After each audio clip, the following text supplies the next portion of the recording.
Greetings, family. I'm excited today to present to you from New Faith Church in the Houston Metropolitan Alumni Chapter of Delta Sigma Theta, partnering together on this whole idea of hope for the holidays, a conversation centered around grief, domestic violence, and mental health during this holiday season. With so much going on in our world in 2020 and all of the challenges presented through COVID-19, I think this is a very important and poignant conversation that I think not only the world should have, but the church should have. And I'm excited to have three individuals who are experts in their field to talk about this particular subject. In the person first of Katrina Landry, I'm excited to have her, and I'd like for her to introduce herself if she will. Well, hi. Thank you, Dr. Lewis, for having me. I appreciate it. My name is Katrina Landry. I'm the owner of Renewed Hope Counseling Center. I work with adults and couples, and this is something that we definitely need to have, especially during this time, whether it's 2020 or the holidays. So I appreciate you for allowing us to be here. Thank you, Katrina. We also have Carletta Nance. Hello, everybody. I'm Carletta Nance. I'm a licensed professional counselor. I'm also a member of the Houston Metropolitan Alumni Chapter of Delta Sigma Theta Sorority Incorporated. And I'm just grateful to be here. I'm honored to be here. And I'm thankful for the collaboration of HMAC and New Faith Church. And I think it's very important that we talk about mental health because it's something that affects everybody. Wonderful, wonderful. Thank you, Carletta. And now we also have Dana Burns. Dana Burns, thank you. Hello, Dr. Lewis. Yes, I'm Dana Burns. I'm also a licensed professional counselor in private practice, Burns Counseling Group. And we're here to talk about everything that is affecting our community right now and mental illness being on the rise. This is an awesome opportunity and time to have this discussion because, like you said, in addition to COVID-19, we're going into the holidays. And so we want to thank you and our president, Kendra Lacey. Also, our first vice president is a member of your church, yes, Tracy Fletcher. And so we are happy and grateful to be able to be here to share this time with you. Wonderful. We're excited to have all three of you ladies. We look forward to having a wonderful conversation and dialogue centered around this whole idea of mental health and so on through the holiday season. At this time, we have a presentation from Katrina Landry on grief through the holidays.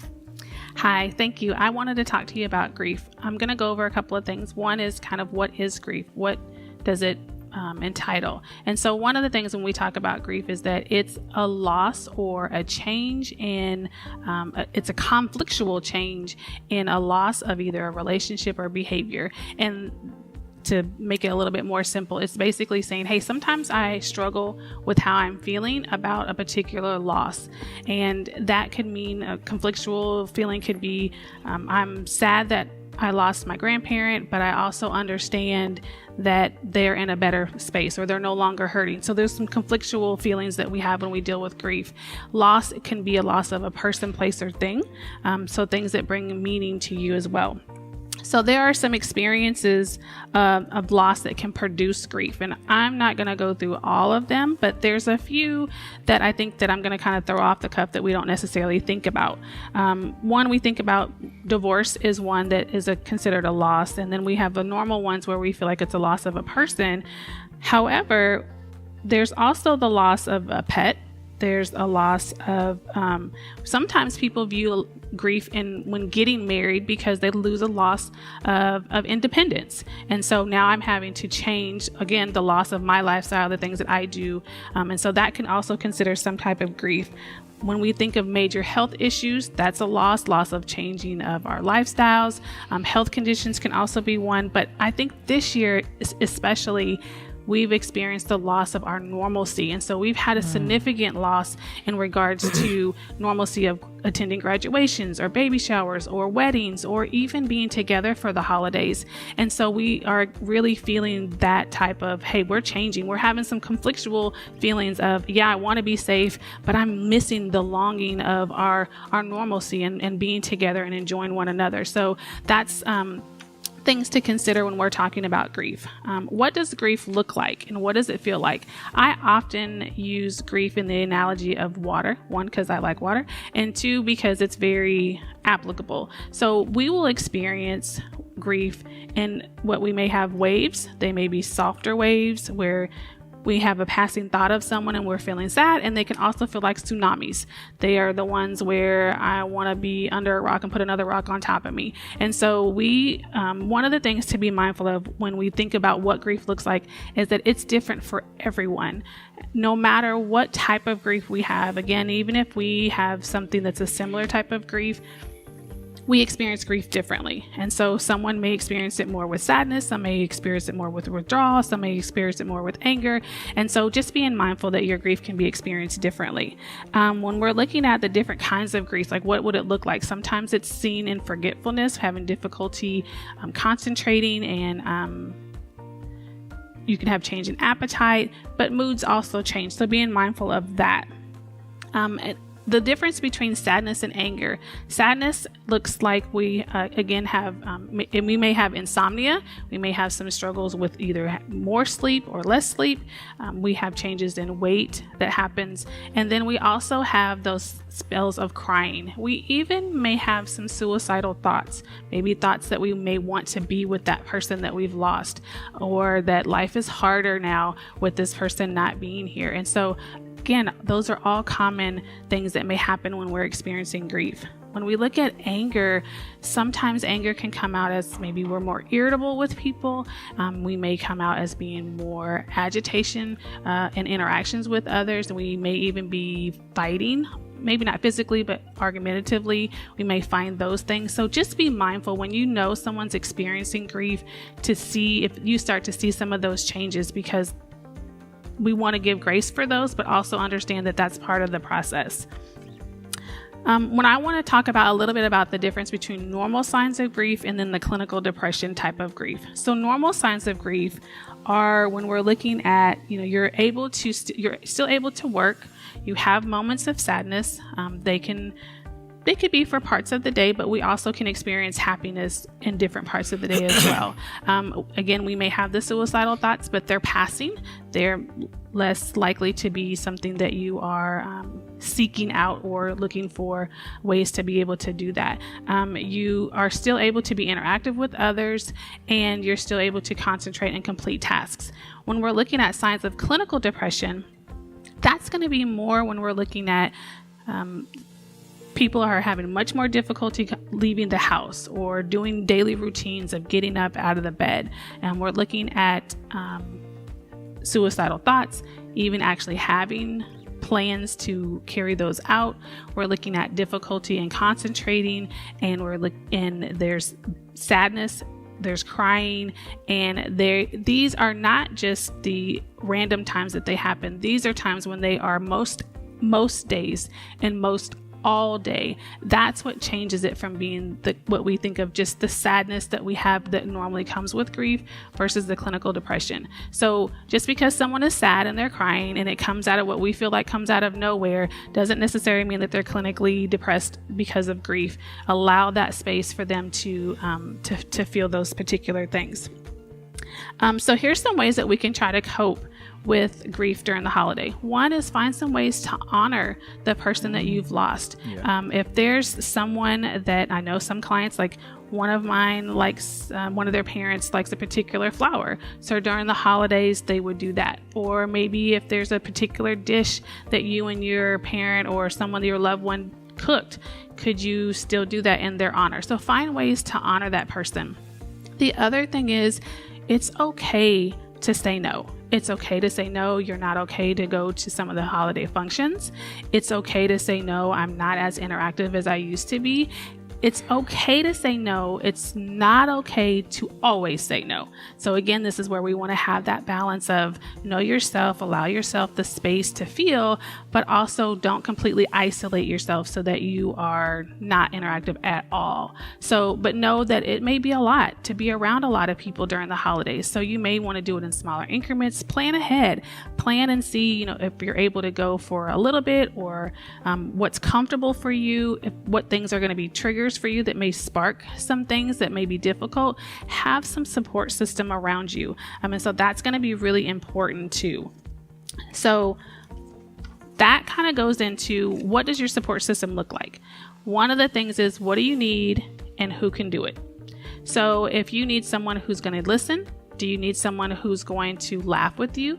Do you need someone who's going to just sit there with you? Do you need someone who allows you to feel, but then also keeps you from staying and being consumed in that space? Who is that person that can do that for you? I talk with clients a lot about, especially at work, that who do we have as buffers? Who do we have that's a safe space for us that we can say, hey, maybe I'm having a red day today. My red day may be, it's not a good day. I'm hypersensitive today. And so that person can kind of be our buffer around everyone else at work or even within our home. Do they need to take phone calls for us for a while so that it protects our space? And so who do you have as a buffer? So know what you need for support as you're learning yourself through grief, and then who can you have to do that? For those of us who are helping others with grief, here are some really important things to think about. One, just to be there. Sometimes people just need someone to sit there with them. It's not about rushing the emotion. It's not about how long this is going to take. Just be there with them. Also be mindful that you don't have to ask, well, how can I help? Find some ways to do that. And then here's one key point. Don't forget about them. Don't forget about people who have had grief, and once the funeral is over and everyone's went on about their life, don't forget about them because they're still struggling with that loss. Check in on them, see what they need, offer things, and then don't take it personal if you feel like they're saying no, thank you, or if you feel rejected. It's not really about you, and it's not in their intentions to do that. So I'm also going to leave some resources because I think those are going to be important too. There's a book called It's Okay If You're Not Okay. That's a really good resource that I think that we can have. And then also there's a Mourner's Bill of Rights. And those are things that say, hey, as a person who's grieving, I have the right to these particular things. And sometimes we have to allow ourselves those rights first, that we can say, hey, it's okay for me to feel that way. And then we could just show others what we need while we're grieving. So hopefully these things were helpful for you, and during the holidays that you have a good support system and know it's okay to not be okay. Katrina, I have a question for you, and it's pertaining to this whole idea of grief through the holidays. One of the questions that I have that I think that individuals would want to know is this whole idea, how will I know I have completed the stages of grief? Well, that's very interesting. I, as a licensed counselor, kind of look at grief a little differently. Normally we hear the stages of grief of being either shock or denial. We may have some bargaining that we may have, and then we have anger, and then depression, and then we have acceptance. And one of the things that I think about is that grief is more of a journey. When we think of stages of grief, we think that it's one of these things where I can meet these particular areas and then I'm okay. And we may experience all of those stages in one day. And so it's important to know that we will have an influx of feelings throughout dealing with grief, and that it's not necessarily stages, but it's more of a journey. Okay. Wonderful. Another question. How will I know grief is over? That's a great question. One of the things about grief is that it's really not over. It's a journey. And one of the things is that we just learn to manage it differently. And so this loss that we've experienced will forever be there. And so the part of grief will still be there. We may randomly at times have the feelings of loss, or we may randomly have times of thinking about that loss. So the grief part doesn't necessarily go away, but how we manage it and the intensity of it does. Okay. So as a person who's struggling with grief or challenged with grief and kind of knowing, that it's an ongoing process, are there any recommendations that you would give that a person could possibly do or don't do in terms of dealing with grief? Yeah, that's a great question. One of the things, so I'll speak from two different perspectives. One is for someone who is dealing with grief is know yourself. Allow yourself the space. I think in our culture in general, we can kind of struggle with allowing ourselves to emote and to feel things. And so that's a struggle. And so I allow ourselves that space. It's okay to cry. We will experience, again, a lot of different emotions. And so having that space, creating a support system is very, very important. Who do you have that can be helpful for you? Who do you have that can laugh with you, or who can help you kind of pull out of that space so it's not consuming? So having that support system. For someone who is helping others deal with grief, some don'ts. Okay. Don't say it's going to be okay. Wow. Don't change the subject. Wow. Don't be uncomfortable with their grief. Don't diminish their grief. And so sometimes we just need to be present. Just be there. And we're not. And don't say, "I know how you feel." Yeah. Because a lot of times, even if we've experienced the same type of loss, like you lost a spouse, I lost a spouse, it still doesn't mean that you know how I feel. And so allow that person to have that space, but be mindful that we can have an understanding, but we still don't really know. Thank you so much, Katrina. I think that was a great presentation. I really believe some of our viewers were really helped. I know I was helped. Next up, we have Carletta Nance, who's going to talk to us about domestic violence during the holiday. Self-isolation during the coronavirus pandemic can be real stressful for a lot of people. That's right. Now there's growing concern for domestic violence victims who may be actually stuck inside a home with their abuser. Channel 2's Robert Arnold continues our live team coverage tonight with a closer look at that. Robert, good evening. Police, prosecutors, and victim advocates all say domestic violence victims are in a particularly vulnerable state right now because so many are trapped with their abusers due to stay-at-home orders. We're concerned that people will not be able to access the phones to call us. Emily Whitehurst is the CEO of the Houston Area Women's Center. We're concerned that people, when they normally are able to go out and be seen and access their social networks for support, won't be able to do so. Whitehurst says even if a person is trapped with their abuser, there are some measures that can be taken. Keep your phone charged so that if you get a chance to call for help, you can. Make sure you have all vital documents together so you can leave quickly. Keep track of where your abuser keeps weapons. If things do escalate, get to a room with an easy exit and give your kids a code word that when you use that word, they know to dial 911. So that pressure cooker kind of situation is what we're seeing a whole lot more of. Montgomery County Prosecutor Echo Hudson is talking about cases where the stress of isolation, unemployment, and illness is leading to violence. Hudson says the office has actually seen a 35% increase in domestic violence cases over this time last year, both so-called pressure cooker cases and those with a history of violence. The dramatic increase has been very scary. Whitehurst says rising unemployment can further trap a victim who is financially dependent on their attacker. Nonetheless, she says help is always available, even with the pandemic, keeping many people behind closed doors. And that's what we worry about, that this isolation can escalate and compound the violence.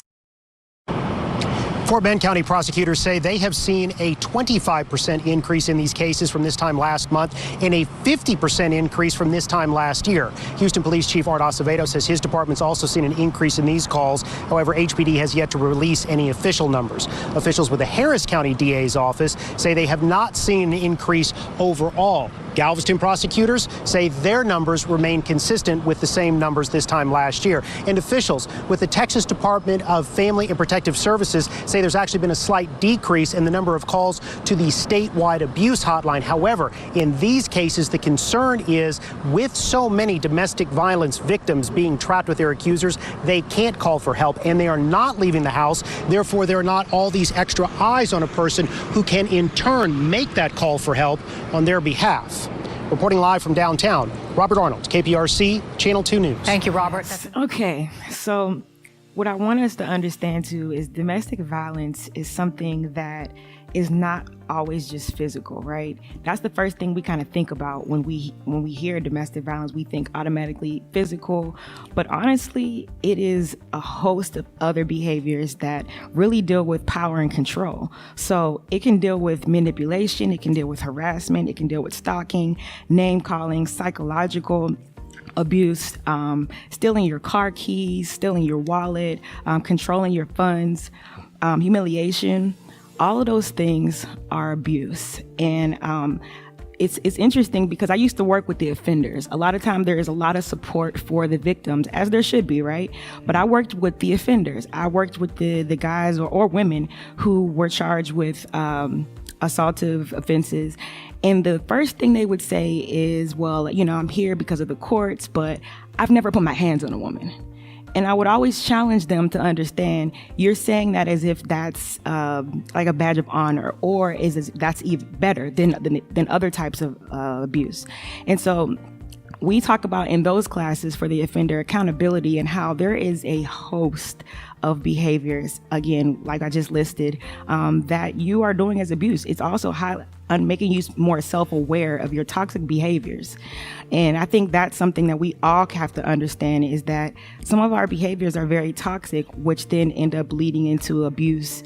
And then again, it really turns physical towards the end. Most relationships don't even start out as physical. Some do, but most, it starts out with, again, the humiliation, the manipulative behavior, the power and control. Okay. So in my professional experience, I think that verbal, emotional, and psychological abuse are the worst types of abuse. You know, some people have said, some of my clients have said to me that they would rather take the beating or the violence over what was said to them or the humiliation that they went through. Also, you know, essentially bruises, wounds, they all heal. But you never forget how somebody made you feel. You never forget what they said to you. I know people who are adults, 50s, and they still remember what was said to them as children. They still remember what was said to them in their marriage. They've never forgotten any of those things. And it's triggering. It's something they never forgotten. So also keeping in mind that we have to be mindful of what we say. I think, when we get older, we're like, well, I didn't mean to say that. I said that whenever I was upset. But I think as we get older, we have to be more accountable of what's coming out of our mouth. We have to also be mindful that sometimes it's not what you say, it's how you say. Mm-hmm. And very language like you language, or always blaming, or always playing the victim, again, that takes us back to that toxic behavior. Okay? So the other thing is that domestic violence, it affects generations. So I think one way we can look at it is, how did I get in this relationship, or how did I get like this? I think we have to look at the beginning. Look at how this started. Where did you learn this behavior? Where did you learn it was okay to put your hands on somebody? Where did you learn, Queen, where did you learn that it was okay to stay in a relationship with someone who disrespects you, dishonors you, puts their hands on you, and to stay there? So I think we have to take a look at the beginning, and ultimately it affects the kids the worst. So as an adult in an abusive relationship, right, we are trained, we're a little bit more mature not mature, but we are trained to be able to get through things. We have the tools, we're older, we've been through some things, we have some wisdom, we can get through some things, and we're able to express ourselves appropriately, or we know how to articulate what's going on in our feelings sometimes. But kids, think about it. They don't really know what's going on. They don't even know how to sometimes put those feelings into words, right? And some of the things that they have seen, the damage that's done to them is irreversible. So many times I hear clients saying, well, I stayed because, I just didn't want my family to be broken up, or I just didn't want my husband to not be in my children's life. I grew up without a father, so I didn't want my kids to not grow up without a father. But we don't realize is the damage is done most to the kids, mm-hmm. and it's irreversible. So the National Coalition states, the National Coalition Against Domestic Violence says, kids that have witnessed between their parents or guardians have witnessed violence is the strongest risk factor that transmit violent behavior from one generation to the other. So they have witnessed it as kids, and this is how the cycle starts beginning or cycling out of control or starting. This is how the cycle starts. And so boys are twice as likely to abuse their own partners and children. Twice as likely. When they have witnessed it growing up, they are twice as likely to abuse their partners or children. With girls, they're most likely to suffer from mental health issues, to get involved with drugs and alcohol. They also have issues with social skills. And they also end up getting in relationships where they are in abusive relationships. So they end up getting with someone exactly of what they seen when they were growing up. Think about the message that we are sending to our children, Okay, we're teaching our girls, this is how a man's supposed to behave in your life, and this is how you act in his presence. You know, for our young boys, they end up sometimes being exactly what they said they weren't. They end up being just like dad when they hated it. Sometimes they were the ones who got in the way and were trying to protect mom. So again, I just need us to understand that it affects generations. A lot of times whenever I get clients in and they're talking about what happened in their families or domestic violence, I got to go back to the childhood because it's all connected. And here's the other thing that we don't realize, and I think I learned this early on. Even affects as easy as little as 11-month-year-old or babies in the womb. Okay, because 11-month-year-old who's in the arms of their mother while they're being attacked, they constantly keep having, screaming, waking up screaming. Also, too, when the mother leaves the room, they're constantly screaming. And again, they are traumatized just even at 11 months. In the womb, you can feel it.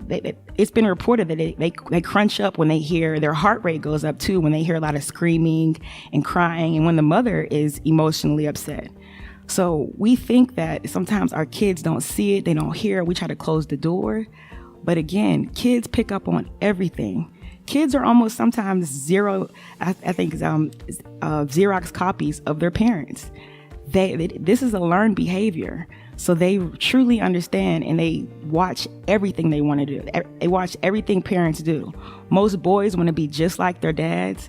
Most girls want to be just like their moms, their daddy's girls. Sons love their mama. So again, it affects the kids and we really have to keep in mind of that. Also, kids understand their parents are the first examples of what love looks like.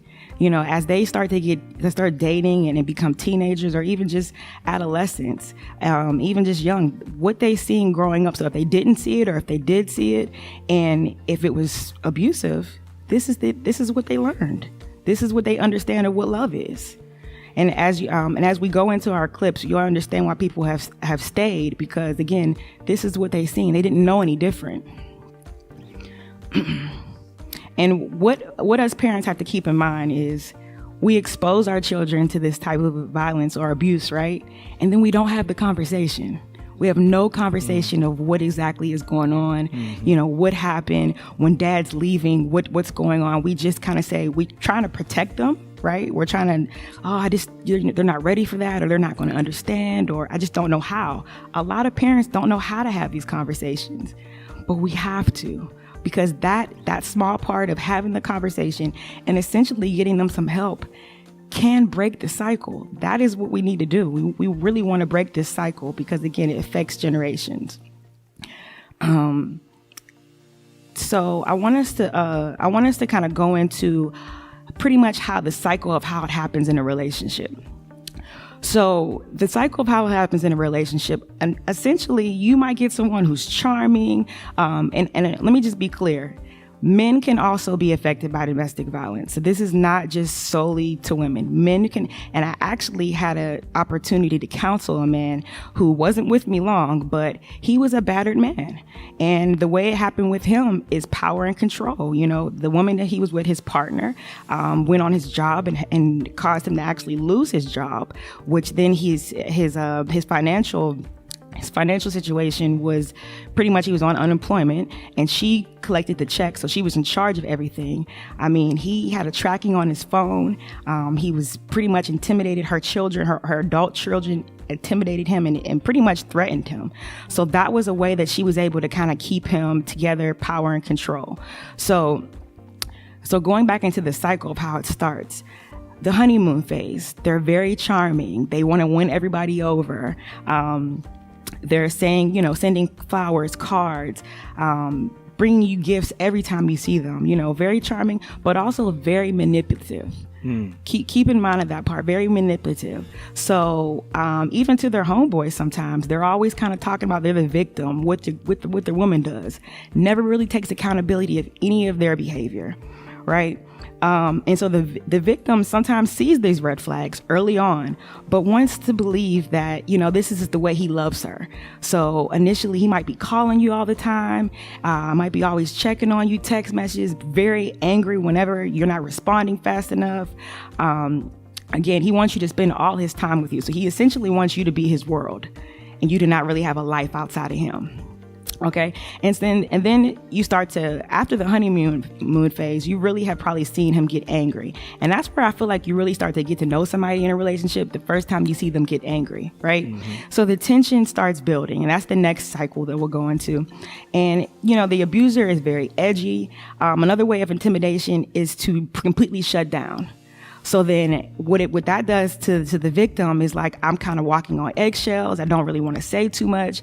And I start to really learn early on that I'm going to start just keeping the peace. So I'm going to say whatever I have to say to keep the peace. I don't want to upset him. And then also too, I'm not even realizing that is the way he's controlling me. So I'm not even able to be my true self. Mm-hmm. And think about that. Is that really love? Am I really in a loving, healthy relationship? We don't even think about that. Okay. So then, again, they try to keep the peace. And then the first violent outbreak phase. So there could be a major, destructive act of violence, right? He could break something. He could grab you. He could throw you up against the wall. He could slam the door, just little things. It might seem like it's little, but it is the first outbreak, is the first event, pretty much violent event that happens. And initially what happens is the victim blames herself. I should have never gotten upset. I knew better, it's all my fault. I'm always messing things up. And sometimes the victim will escape, but essentially they end up going back, and it becomes that cycle again. The abuser is, oh my goodness, I'm sorry. They are blowing your phone up. They're showing up to your house. They're calling you, texts, all of that, ultimately to get you back where they want you to. And that's okay. And so I'm giving you all these gifts, and then I'm showing you that I'm sorry. And then the next time we get in an argument, the same thing. Do you know it takes almost 35 times of violence before a victim actually leaves?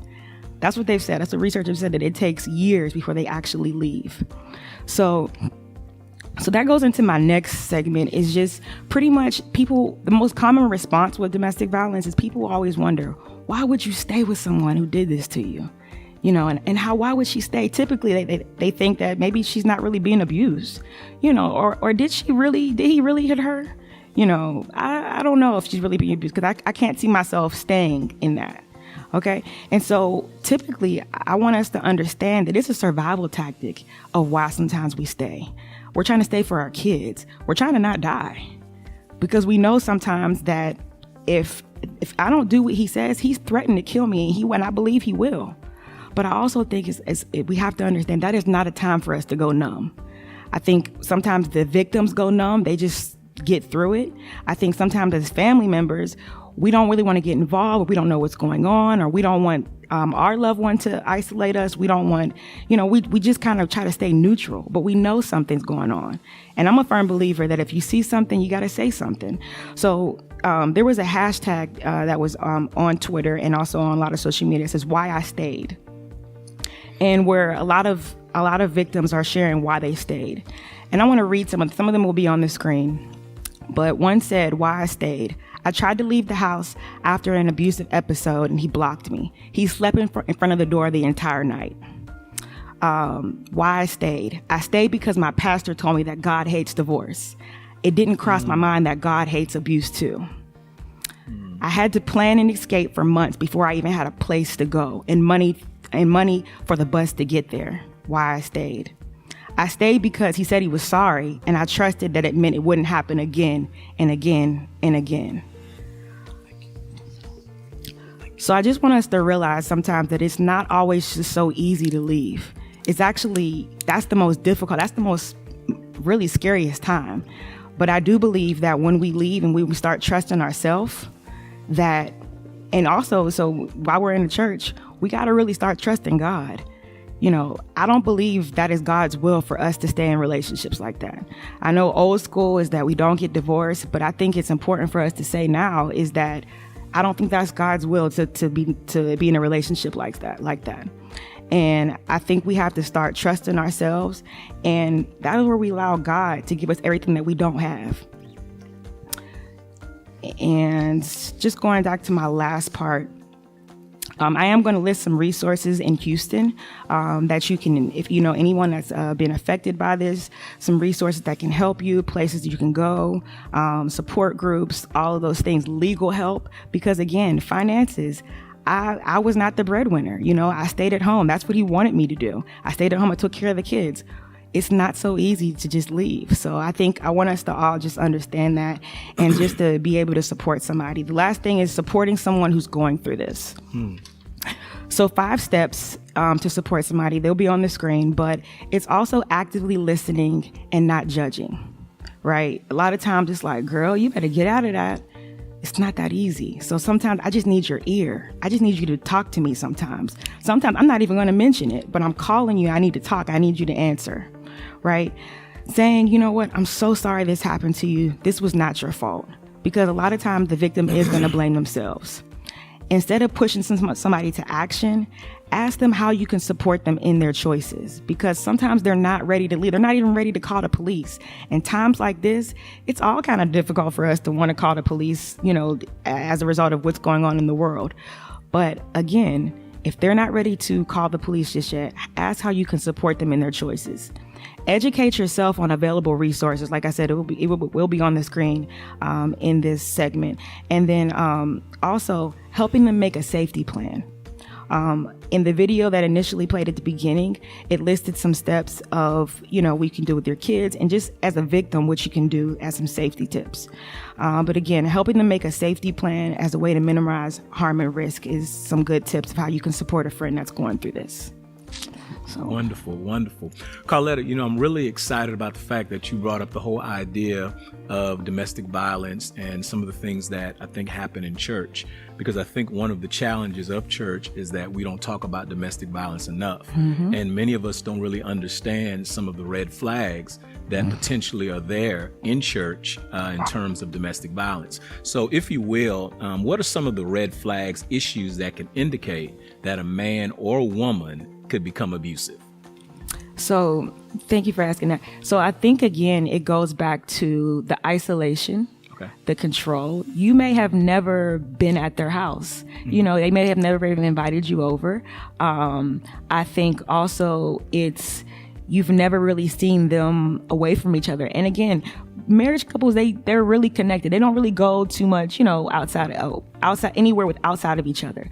But again, a woman, you see a couple in church and you've never seen her individually on her own. Or it can be, how many times they're calling, they're texting, and sometimes if you just pick up on the woman's nonverbal sometimes, or if she says something that's out of line, sometimes you can see just some red flags right in there of how he responds to her, or how she responds to them. The other thing is the submission thing, People are quick to use that, women should submit to their husbands, which that is in the Bible. People have twisted it to be, to make it apply and almost make it as a control thing when that's not what it was designed to be. Yeah. The other thing, again, is just, it goes back to power and control. So she has to ask permission to do everything. She has to ask permission to spend money, or he essentially doesn't want her I think in this season, he don't want her to go anywhere because of COVID. Oh, you don't need to go nowhere, stay here in the house. Mm-hmm. So again, I think in the church, people are very private. So what they show in the church, they might put on this face of everything's great, but it's the little signs. It might be nonverbals. It might be how he responds to her, how she responds to him, the controlling. All of those things is a mixture. It's a mixture. Mm-hmm. Wow. Let me ask you another question. What can a person do who ultimately knows of a person who's dealing with a domestic violence situation? What are some things that they can do to help? So going back to what I said, sometimes they are not ready to call the police, and we want our loved ones to automatically get into action. But one thing I think is good is for them to understand they're not alone. Okay. And so encouraging them or giving them some some resources or some support groups. The Houston Area Women's Center has a great support group that you can go to, and you really sometimes just knowing you're not alone and just hearing the stories of everybody else, sometimes you can put yourself in everybody's shoes in the room. Also, stay vigilant, stay connected to them. At any time they can make the decision that they're done. A lot of survivors have just said, you know what, I don't know what made me just, end it, but this is enough. And when that happens, they need support. They might need somewhere to stay. They might need a ride. They might need a lot of help. So if we know somebody, we have to stay connected to them, checking on them, being vigilant. I from personal reasons, I know that anytime I seen, a friend of mine or relationships and it was getting kind of heated and I knew what was going on, I stayed watching. And I think right now, as a neighbor, I've seen certain things just outside of my house. And I didn't want to call the police, but I did just keep watching. So sometimes it's just staying vigilant. Also, ultimately, if it gets bad, I think calling the police, because again, if you see something, saying something, that could be the life or death. It could be a life or death situation. Yeah.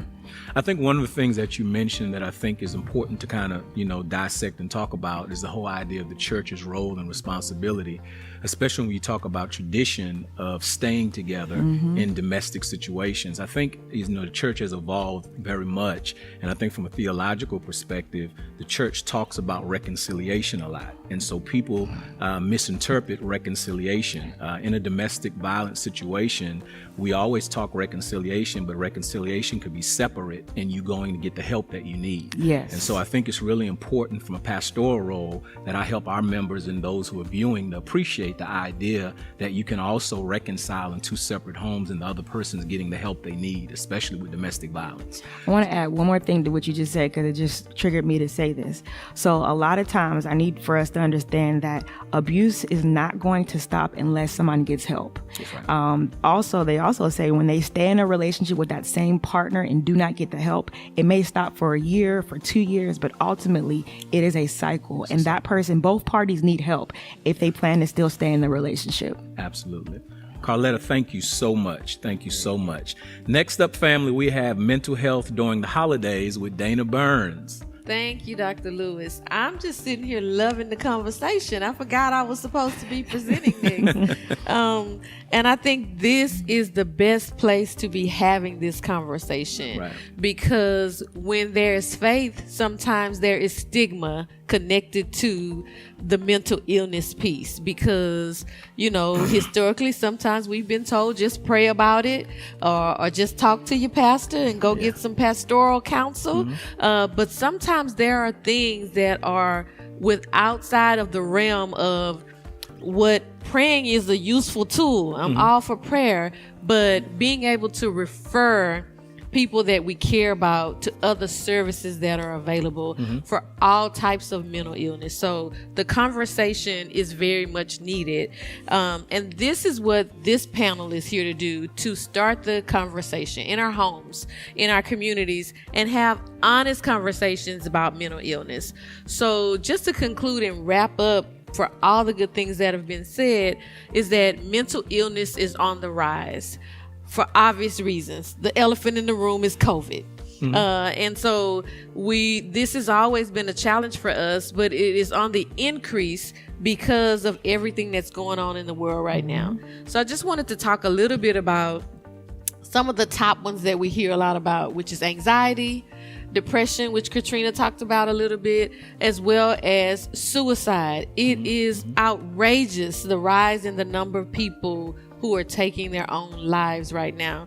And so I just want to talk a little bit about that, have some discussion, and talk also about the signs and symptoms, because usually there's always going to be some sign as to what's going on.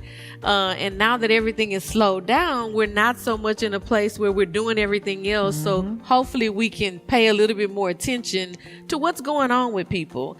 So when we hear the word anxiety, I think if we're honest, we can admit that we all have some level of anxiety, worry, or nervousness, or unease, especially with everything that's going on. We don't know what's going to happen next. We don't know if we're going to be on a shutdown. We don't know if unemployment is going to run out. We don't know if we're going to get another stimulus check. You know, all these things that are going on is creating some level of anxiety. But there's another level to that anxiety that if it's not managed well, it carries over into panic. So some people will start having panic attacks, and extreme discomfort and irrational fears. And so what we want to do is, and part of what I do is help clients make a plan and take charge of your brain. Oftentimes we don't realize, like, we are in control of our thoughts. Like, our thoughts don't exist in and of themselves. Like, we are in control of what we think, but because we don't slow those things down in the moment, we think, well, things just happen. I don't know how that happened. I don't know where those feelings are coming from. And so sometimes it's important to take a moment and write things down. What am I worried about? What are the things that are really causing me the most fear and concern? And what can I do about it? What are my options to help kind of settle some of that anxiety before it goes over into panic or over into depression, the clinical depression, what Katrina talked about. Right now, what a lot of people are dealing with is what some call situational depression. A lot is going on that is adding to feelings of sadness, hopelessness, constant worry, anxiety, stress, difficulty sleeping. And it's going from anxiety and it's compounded by depression because we don't know what's next. We're not able to do our normal activities and things that we would normally do. And so sometimes someone that's depressed, it may not be a grief situation, but someone is just constantly crying all the time and you don't know how to help and they don't know how to help themselves. That could be a sign of depression. And so lack of enjoyment of things that they were once able to do that they thought was fun. And so that's where it comes in for us to take a look at, well, I'm noticing that maybe my sister or my mom or my friend, the things that we used to talk on the phone for hours, now when I call, she doesn't answer the phone. And that in and of itself does not mean that someone is depressed. These are just some things to look for. And I want to just spend a little bit more time talking about the suicide piece because that's the thing that is really very, very much on the rise, and the paying attention part. So some signs and symptoms that we can look for if someone is potentially suicidal. Changes in mood or behavior. That's big. That's very important. And these things, like I said, alone does not mean that someone may harm themselves. But if you see a number of the things that you see on this slide, then that's something that you need to take notice about. A deep sense of hopelessness about the future. Right now, there's a lot of talk about the vaccine and all these things. And so you may start seeing most people are becoming more hopeful. Discussions about, do I take it? Do I not take it? But people are still having conversations about what's next. If you find someone that is, their mood has changed, they're not hopeful about the future, they don't have things to look forward to. Another thing, it could be just the opposite, a sudden calm. Someone who's been totally off the charts and now all of a sudden they are extremely calm, withdrawn, nothing seems to matter, they're isolating. These are things that we need to be mindful of. A recent trauma, a life crisis. Sometimes that might be a little hard to gauge because we're all going through some level of trauma, it may seem right now. But there are a lot of things that are still happening in the midst of COVID. You know, people are still getting sick from other things. We're not able to memorialize people in the way that we once did. You know, I talked to a young lady this morning. She suffered a miscarriage and she had a loss of a family member. So just the traumas of life that can go on drop down in the middle of this COVID world that we're living in. Also, someone might be very open about talking about wanting to die. I just don't want to be here anymore. We always think Well, do they have a plan? Someone may not have a full drawn out plan, which means they may not be in imminent danger. But if they're talking a lot about death, what would happen if I wasn't here? Those kind of conversations. Feeling trapped, like there are no solutions, or extreme guilt or shame about things that have happened. And also risky behaviors that would put them in a situation that could potentially cause death or lead to death. And giving away possessions. That's the classic. That's the one that we hear and we see people talk about all the time. Things that they once valued, that were important, that now are not as significant anymore. These are the things that we need to be mindful of. Another thing that I think is so important is we get fearful about having these direct conversations with people about what are some of your thoughts? What are some of your fears? What's going on? You seem a little different. Asking someone about suicide is not going to cause them to kill themselves. That is a big myth. We don't want to have the conversation because if I say something, then they might go out and do it. No, that's exactly what you want to do. You want to have the conversation with someone that you're concerned may harm themselves because it brings it out into the open. That's the reason why I'm so happy that we're having this conversation here, because we cover a lot of things. Right. And once they're out in the open, it challenges us to deal with it. Whatever it is, if I'm feeling a little overly anxious, or if I'm really, really sad and I can't come out of it, these are all conversations that we can have with our family members and friends that we care about. One of the things I want to wrap up with is there's another stigma around medication. Oftentimes, especially with our children in our school systems, parents don't want to medicate their children, or I don't want them labeled, or even as adults. The way I describe the choice for medication to my clients, it's not, no, everybody doesn't need medication. Somebody will hear this and will be able to take the tools that we have discussed and use them to decrease their anxiety and depression. Everybody is not going to be able to do that. Right. I have a high blood pressure pill that I take every day. Right. I get mad every time I have to take it because I want to be free of this. I'm believing that God is going to heal me from this blood pressure. But I take that medicine because I don't want to have a stroke and I want to live until God heals me from it. It's the same thing with any type of medication that we need that will reduce our level of anxiety or panic.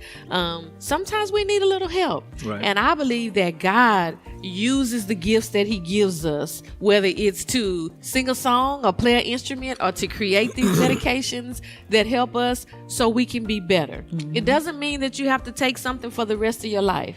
It may be a temporary situation to what is going on with your life right now.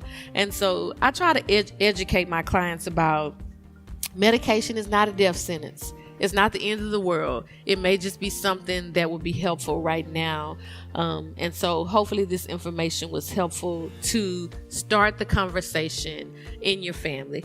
I'm an advocate for family meetings. Call everybody together. Right. How's it going? How you doing in this pandemic that we're living in? Have a conversation with your children, with your spouse, sisters, other siblings, aunts, uncles. You know, we're talking about not being able to come together for Thanksgiving and now Christmas. A lot of us are doing Zoom parties and just to stay connected. What if we had a conversation around mental illness on our Zoom meetings? How is everybody doing? Not just the fun stuff, not just the Zoom happy hours, but how are you feeling? Like, how are you really doing? And be the one that starts the conversation, because we like to talk on the surface.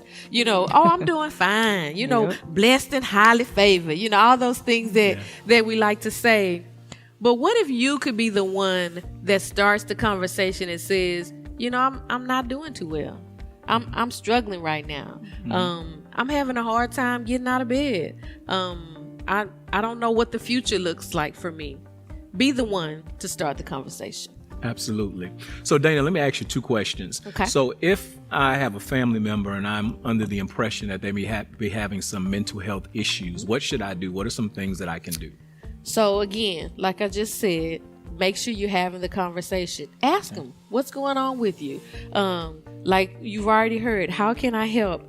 But first and foremost, recognizing the signs. That means we have to pay attention. And I cannot impress enough to reach out. When in doubt, reach out. Okay. If you don't know what to do, somebody knows what to do.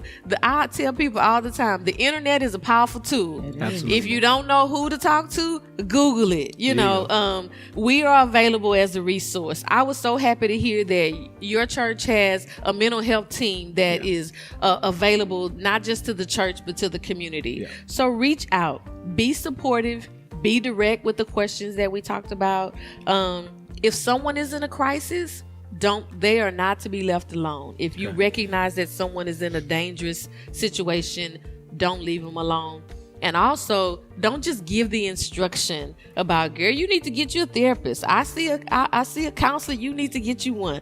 I like to tell people, I'm a Christian, I love God, I am saved, I'm a therapist, but I have a therapist. That's right. But if someone is in a crisis, they may not be able to navigate that process. And so you might be the one that needs to say, let's sit down. Do you have insurance? You can call your provider. They can send you a list.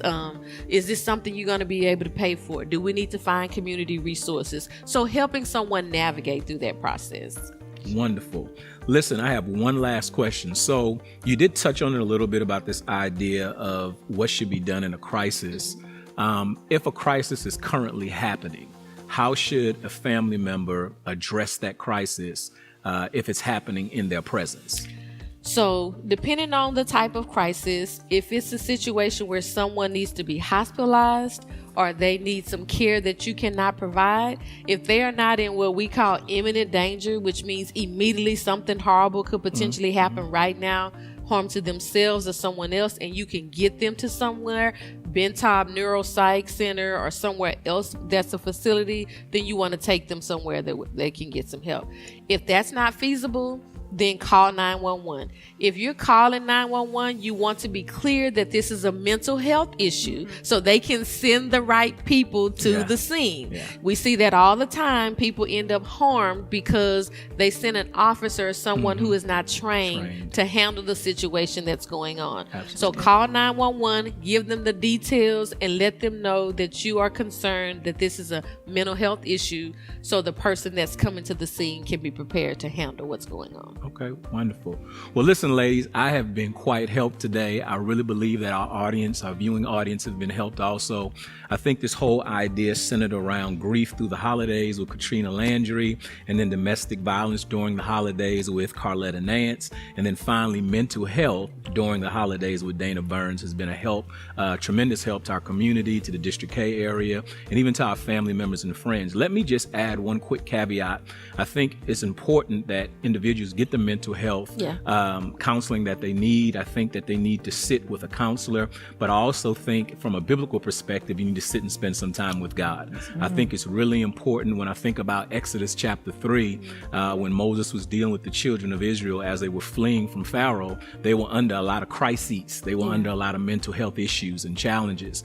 Being under a Pharaoh for over 400 years, being mistreated, it was a lot they had to deal with. But in turn, Moses went to God, and after going to God as his leader, the Bible says that Moses comes down and says literally that God hears your affliction and he heard your cry. And I think the most important thing that we have is to know that God hears us. The Bible teaches us over and over again that God is present with us. He's an ever-present help. And so my prayer during this season, during this holiday season, that you not only get the mental health that you need or help that you need, but you definitely call and talk to God. My prayer is that each of you were helped. I thank you, ladies, again for all that you did. I pray that God continues to watch over each and every one of you, and that you guys have a tremendous Christmas break, and that you remember Jesus is still the season or the reason for the season. Have a blessed day.